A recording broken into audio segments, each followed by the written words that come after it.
Hello, traveler. Imagine waking up every single day with this emptiness inside you, this hollow feeling that only seems to fade when you are with one specific person, and it is not necessarily because of love, not really, but because of relief from that gnawing void, or maybe your choices, your mood, even your sense of self-worth, all depend entirely on how one particular person looks at you, on what they think, on whether they approve. If any of this sounds familiar, I need you to know something. You are not broken.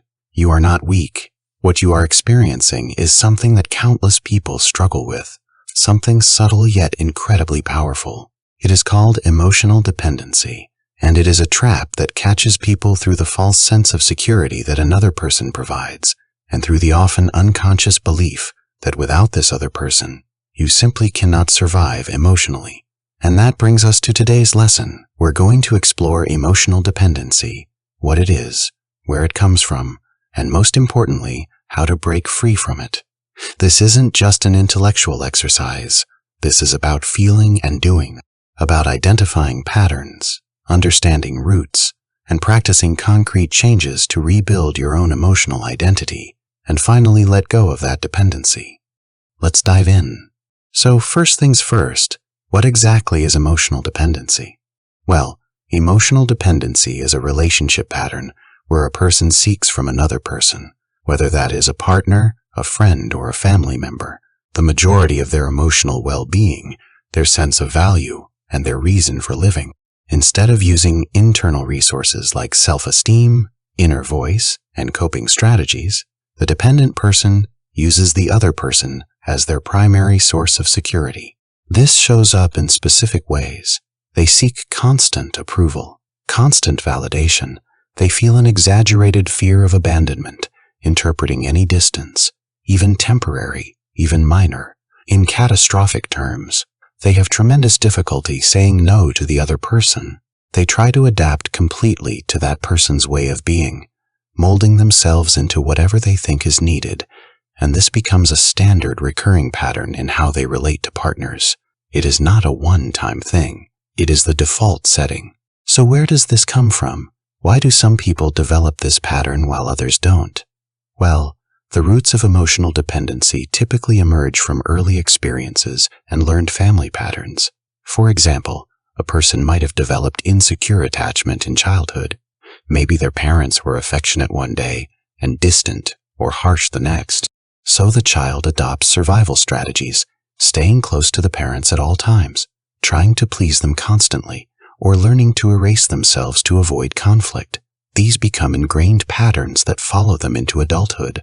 It is also possible that the person experienced significant separations, losses, or marked rejections that generated a chronic fear of being alone, a deep, persistent terror of abandonment that colors every relationship they enter. But there is also a cultural factor at play here.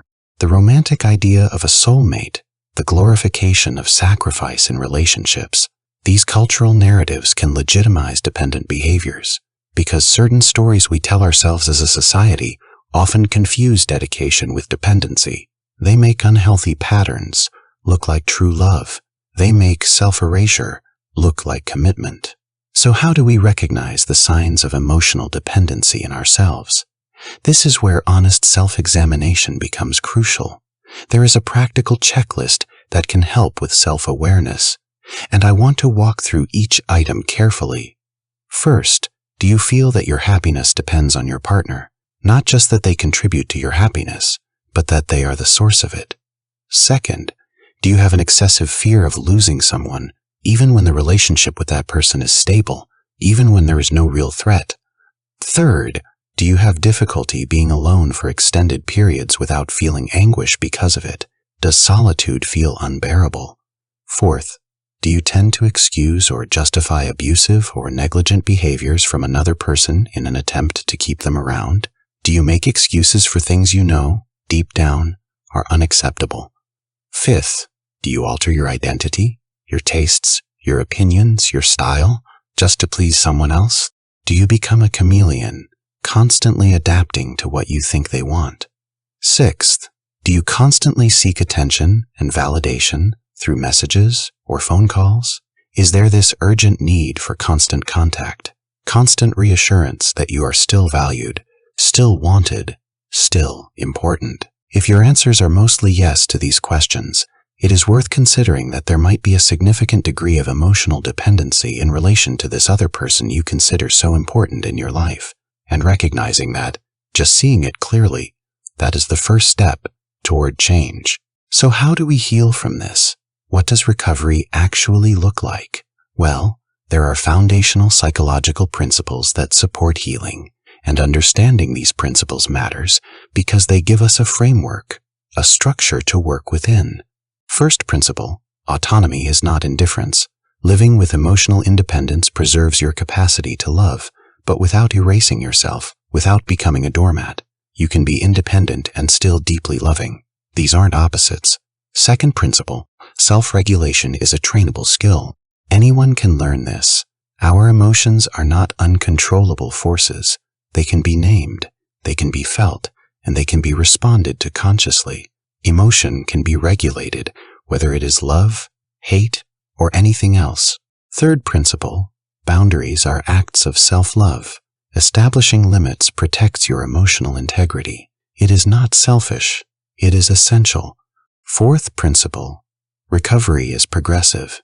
This means setbacks happen, relapses occur, and they don't invalidate the process. You can have a setback, dust yourself off, and continue moving forward. And fifth principle, social support is vital. Therapy, support groups, trustworthy friends. This social support accelerates change in ways that trying to do it alone simply cannot match. Now comes the most practical and useful part, specific exercises you can implement. Real, concrete actions you can take starting today. The first exercise is building awareness through emotional journaling. The goal here is to identify triggers and automatic patterns. Here is how you do it. Use an emotional journal for 4 weeks. 4 full weeks. Whenever you feel distress related to someone, write down the following. What was the situation? What actually occurred? What were your automatic thoughts? For example, he is going to leave me, or she is going to stop caring about me. What physical sensations did you experience? Racing heart, cold sweat, tightness in your chest. What impulsive behaviors did you engage in? Things like calling the person repeatedly, sending multiple messages, checking their social media obsessively. And finally, what was the result? What happened after all of this? The benefit of this exercise is that, over time, you recognize patterns.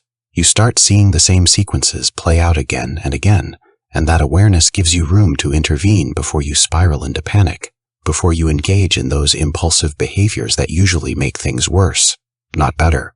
The next exercise focuses on cognitive restructuring. The objective is to replace catastrophic thoughts with more realistic interpretations. How do you do this? Very simply, actually. First, ask yourself, what evidence do I have that what I am imagining is true? And beyond that, what could be the worst realistic consequence? And what is the probability of it actually happening?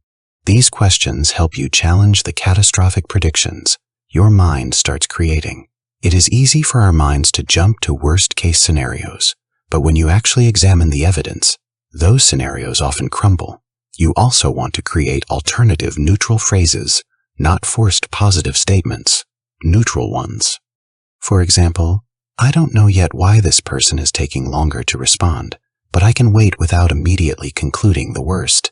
Meanwhile, I'll take care of myself. See how cognitive restructuring helps you exit catastrophic thinking and begin cultivating your own serenity, your own internal calm that doesn't depend on someone else's immediate response. Then there is the training in tolerating solitude. The goal is to increase your comfort with your own presence, with your own company.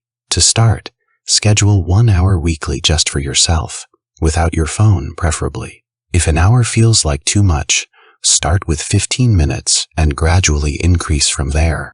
During this time, practice small activities like walking without a defined destination, drawing, listening to music without multitasking, tending to a garden or some plants. Do things you enjoy that distract you from other people. Do things that bring you into contact with yourself. Stay in your own company, and if you started with 15 minutes, Use gradual exposure and increase that time. Each week, add about 5 minutes until you reach that 1 hour weekly. It is going to be wonderful for you to learn that you don't need anyone else's company to feel okay, that you can be complete on your own. The next exercise is about strengthening your identity. The objective is to recover your tastes, your projects, your own voice. Here is how. List 10 things you genuinely like. Even if they're small things, doesn't matter. List 10 things. Then list 10 values you consider important.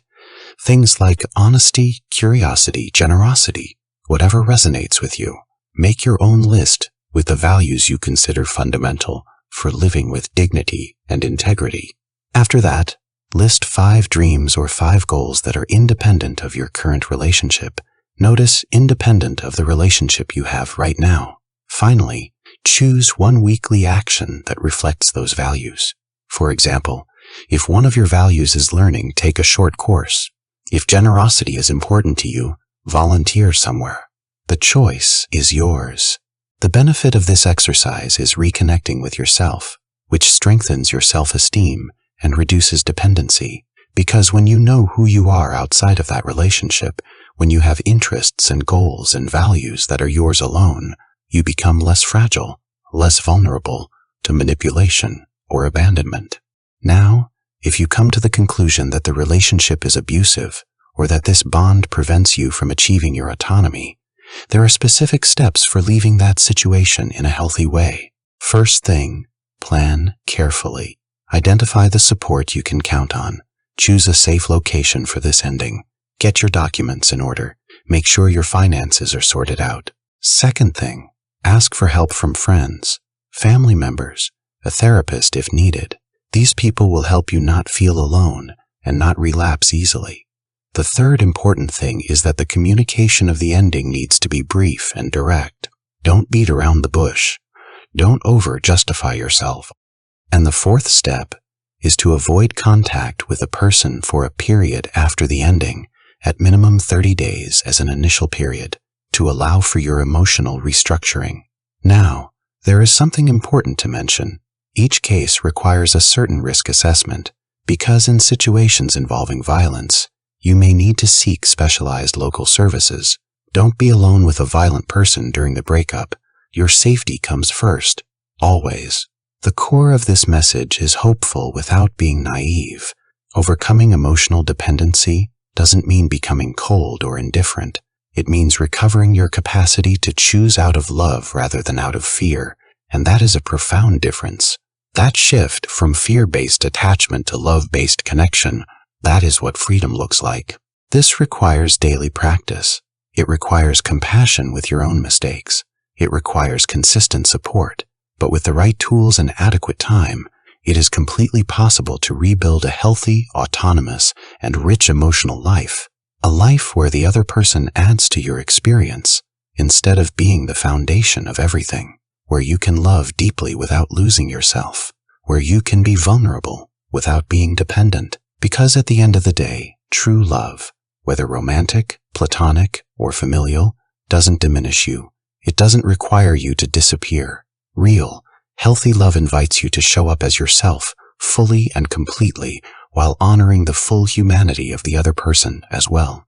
And that is only possible when you've done this work, when you've reclaimed your sense of self, your autonomy, your peace.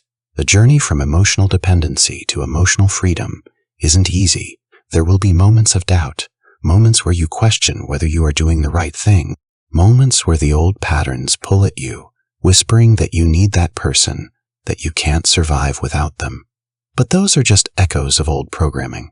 They're not truth, and every time you choose differently, every time you sit with discomfort instead of immediately seeking external validation, every time you honor your own boundaries and values, you are building new neural pathways. You are creating a new way of being, and over time, that new way becomes natural. The independence that once felt terrifying becomes liberating. The solitude that once felt unbearable becomes peaceful, and the relationships you build from that place of wholeness, those are the relationships worth having. Those are the connections that nourish rather than deplete, that celebrate rather than diminish, that support rather than control. Stay safe, traveler. I'll see you on our next journey.